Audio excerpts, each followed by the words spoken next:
Қайырлы күн достар, бұл менің екінші саяхатым. Бірінші саяхатым мына видеода. Екінші саяхатымды Ақтау қаласынан бастаймын деп шештім. Бұл спонтанно болды десе де болады. Билетті Флайарстаннан алдым. Флайарстанға жалпы екінші рет отырудамын. Бірінші рет самолетке тек қана алдыңғы жылы шыққам. Көріп тұрғандарыңыздай, Флайарстанда тамақтану өте қымбат.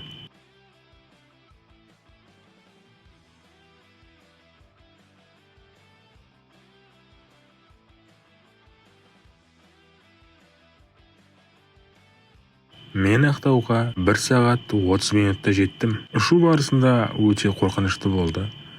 Неліктен дейсіздер ғой?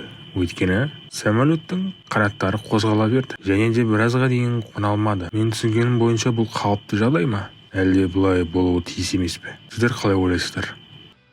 Ақтауға мен сағат 12-лерде жеттім. Самолеттен түсе келе автобусқа отырып аэропортқа дейін алып барады. Бірақ бір түсінбейтінім, 5 метрдей жерге неге өзің бармасқа неге автобусқа отырып солай алып барады екен? Біздің Оралдағы аэропортта ондай жоқ.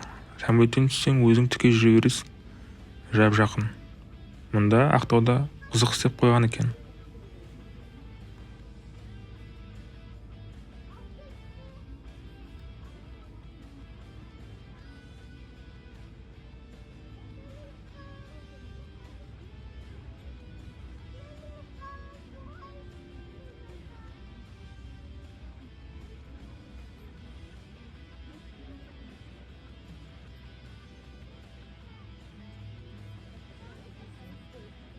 Ақтауға келгенде мен отельді бронировать еткен жоқ едім.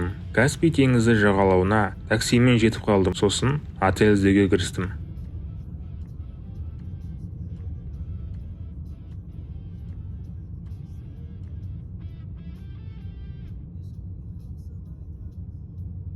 Бір байқағаным, Ақтауда көшелердің атаулары тек санмен жазылады екен. Жағалауға жақын осындай қонақ үй таптым. Атауы жаңа отель. Отельге келіп жайғастым. Қарапайым, уютный, бір комнаталық отель. Ішінде кондері бәрі бар. Туалетін көрсетілген. Туалеті осындай.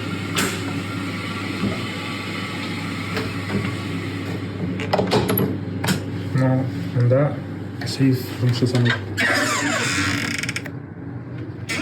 Мұнда еще платно екен, тамақтар платно. Мұнда чайлар бесплатно. Мұнда бірақ темекі шегуге болмайды, и холодильник тамақтар бар, олар жесе бәрі платно. Міне бұндай номер 20 мың теңге. Қазіргі уақыт бойынша. Ешкім ашпағаны қаласаңыздар осылай. Мазамаңыз өтіністеп қойып кетсеңіздер болады. Қонақ үйден шығып тезірек жағалауға аттандым, Каспийді көру үшін.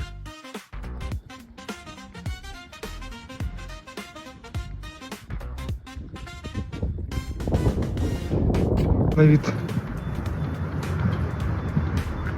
Ақтау. Судың жағасы.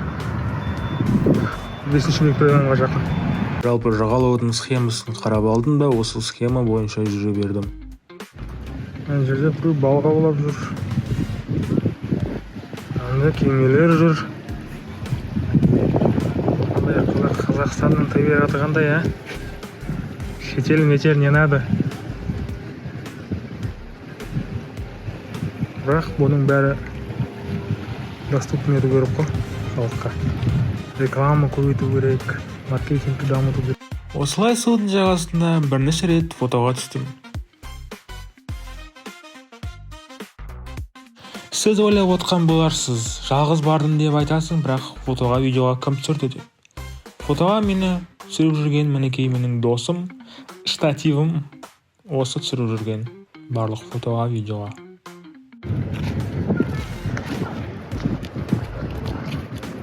Бұл жерде үлкен отель. Судың жағасы. Қандай әдемі. Көрермендерім, бұл видті қараңыздар. Ана жерде Иринді Қайратының музыкасы жүріп жатыр.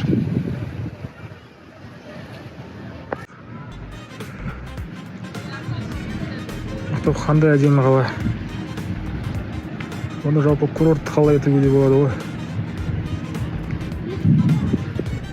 Өте әдемі.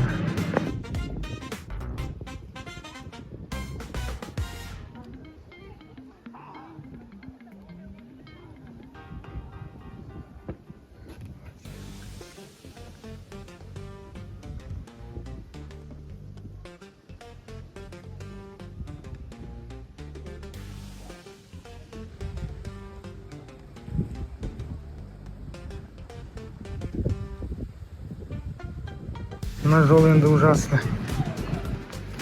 Плиткалар жаман тайғанақ, шөпкі дейсеңіз, аяғыңызға сандали кисеңіз сақ болыңыздар. Өте даяқ екен, қараңыздаршы. Бұл жерде Каспий көлі, бұл жерде тағы су. Сонда бассейн бекен.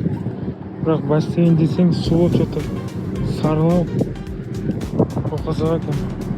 Міне қараңыз.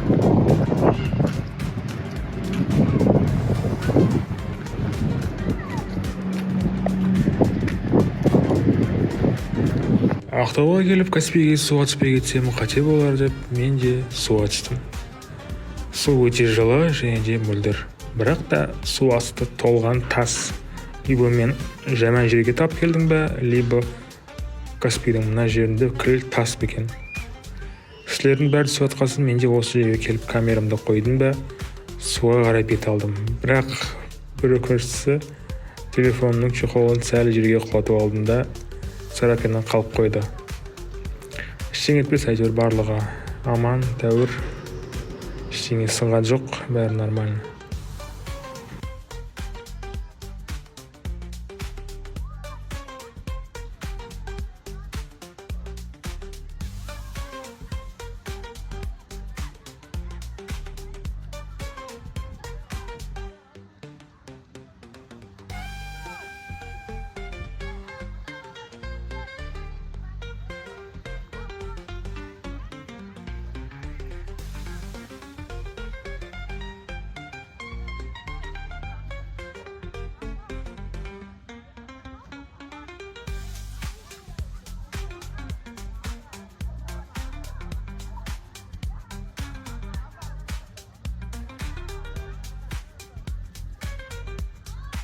Мына жағы су жағасы болғанымен, мына жағында ескі үйлер көп екен, Совет үкіметінің қалған үйлер.